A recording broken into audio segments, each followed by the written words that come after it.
Hello student, welcome to Tripura examination.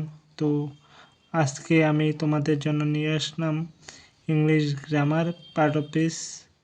যারা GRPT TET এবং school level exam দিতে যাচ্ছ তাদের জন্য নিয়ে আসলাম ফ্রি অফ কস্ট একদম পার্ট অফ পিস।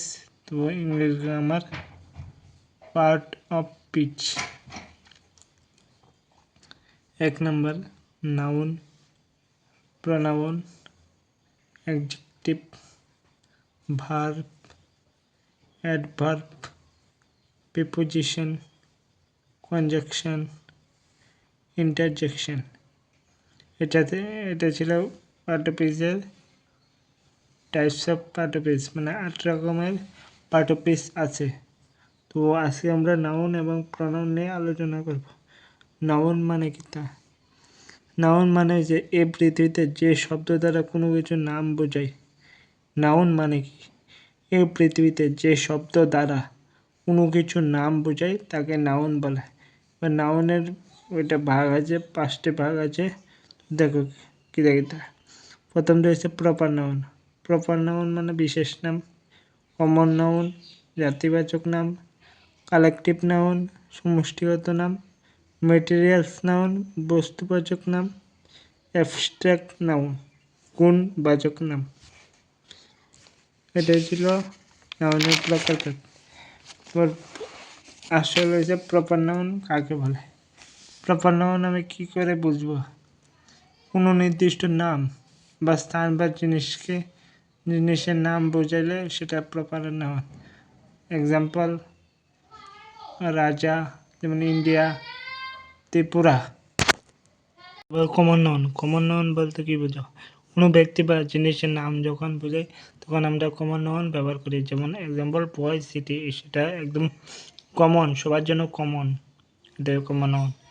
এবার কালেকটিভ নাউন যে অনেকগুলিকে যখন একসাথে বোঝায়, একটা নাম দিয়ে বোঝায়, মানে অনেকগুলো, যেমন পুরো একটা টিম, ক্রিকেটের টিম থাকে না, এতে সবাইকে বলি না, শুধু টিমটাকে বলি।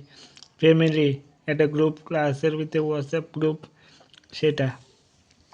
মেটেরিয়ালস নাউন যেগুলি কিছু ধাতু দিয়ে তৈরি করা হয়, সেটি হচ্ছে মেটেরিয়ালস নাউন। যেমন গোল্ড, ওয়াটার, উড মানে কাঠ। যেগুলি চোখে দেখা যায় না কিন্তু অনুভব করা যায় সেটি হচ্ছে অ্যাবস্ট্রাক্ট নাউন। অ্যাবস্ট্রাক্ট নাউন মানে যেগুলি চোখে দেখা যায় না কিন্তু অনুভব করা যায়। যেমন লাভ, হ্যাপি, অনেস্টি, সেটা ছিল অ্যাবস্ট্রাক্ট নাউন। তো তোমরা বুঝেছ নাউনের প্রকারভেদটি মনে থাকবে যে। এবার হচ্ছে প্রনাউন কি দেখতে আছে। Pronoun is a word use part of noun, place of noun, প্লেসের জন্য ব্যবহৃত। যেমন প্রনাউন কি দেখতে আছে। Personal pronoun. পার্সোনাল প্রনাউন মানে মানুষের নামের পরিবর্তে বসানো হয় ই, সি, দে, আর এটা হচ্ছে পার্সোনাল। এবার ইম্পার্সোনাল মানে জড়বস্তুর পরিবর্তে বসে। It is, was, it is impersonal. Demonstrative pronoun কোনটি? ডেমোস্ট্রেটিক কী করে বুঝবা? যেমন দিস থাকবো, ড্যাড থাকবো, দিস থাকবো, দোষ থাকবে। This is my house, that is রাজা হাউস।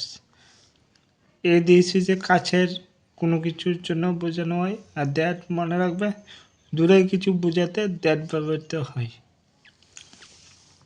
তারপরে ডিস্ট্রিবিউটিভ প্রনাউন কিনতে আছে। ডিস্ট্রিবিউটিভ প্রনাউন বুঝতে গেলে এই শব্দটি বুঝবা। ইচ,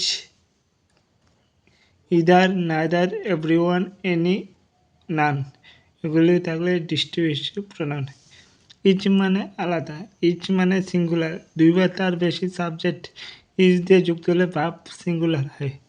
যেমন একটা এক্সাম্পল দিই, যেমন each boy, each girl, dash absent. তো এখানে ইচ বয়, ইচ গার্ল আছে, এনেব মানে এটা ডিস্ট্রিবিউটিভ প্রনাউন আছে কিন্তু ভার্ব হবে সিঙ্গুলার, কারণ ইচ দিয়ে শুরু হইলে সাবজেক্ট যা থাকুক ভার্ব সিঙ্গুলার।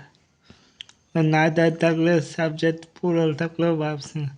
নাইদার দিয়ে শুরু হলে বয়েজ, এটা একটা পোরাল, কিন্তু ইজ রেসপন্সিবিলিটি, নাইদার মানে এগুলি দিয়ে শুরু হলেই যদি এটা না আসে, শূন্যস্থান আসে, তাহলে সবসময় মানে ইজ ওয়াজ হইব, সিঙ্গুলার ভার্ব হইব। ইদার অফ দিস, ইদার দিয়ে জুড়ে হলে হ্যাজ হবে, ইদার দিয়ে রাজা রিয়া ওয়াজ হ্যাজ হবে। এবার দুই সাবজেক্ট যদি দুই বা তার বেশি পার্সন থাকে, যেমন রিয়া এবং পূজা আছে, তাহলে নিকটবর্তী মানে সবচেয়ে কাছেরটা কিন্তু আছে পূজা, পূজা হচ্ছে সিঙ্গুলার, তাহলে ভাব অনুযায়ী বলবে ভাব সিঙ্গুলার, মানে থার্ড পার্সন সিঙ্গুলার হলে ভার্ব হইব হ্যাজ, মানে ঠিক আছে, সিঙ্গুলার ভার্ব বসবে। আইডেন্টিফিকেটিভ প্রোনাউন, আইডেন্টিফিকেটিভ প্রোনাউন কোনগুলি আছে? Nobody, anybody, nothing, anyone, all, every, few, another, little, সবগুলি থাকলে ভার্ব সিঙ্গুলার হবে। Everyone has. ইন্ডিপেন্ডেন্ট প্রোনাউন, ঠিক আছে, এত ইম্পর্টেন্ট নাই। রিলেটিভ প্রোনাউন কোনগুলি? একদম ভেরি ইম্পর্টেন্ট, যেমন হো, ডাব্লিউএইচ থাকবে, ওয়াল, ডাব্লিউএইচ ওয়ার্ড, দ্যাট থাকবে, এগুলি রিলেটিভ প্রোনাউনের ক্ষেত্রে ব্যবহৃত হয়। This is a home, I live here, ঠিক আছে, this is a home, I live here, সেটাকে কীভাবে বসবে?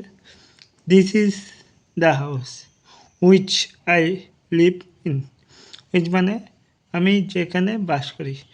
রিলেটিভ প্রোনাউন মানে একটা যুক্ত করতে হইব, ডাব্লিউএইচ যুক্ত করতে হবে, বা দ্যাট, দিস ইজ দ্য বই, this is the book that you give me, মানে যে বইটা তুমি দিয়েছো, this is the book that you give me, এখানে দ্যাট দিয়ে যুক্ত হয়েছে। এই ছিল নাউন প্রোনাউন।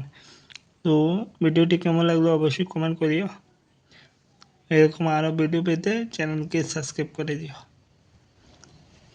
Thank you.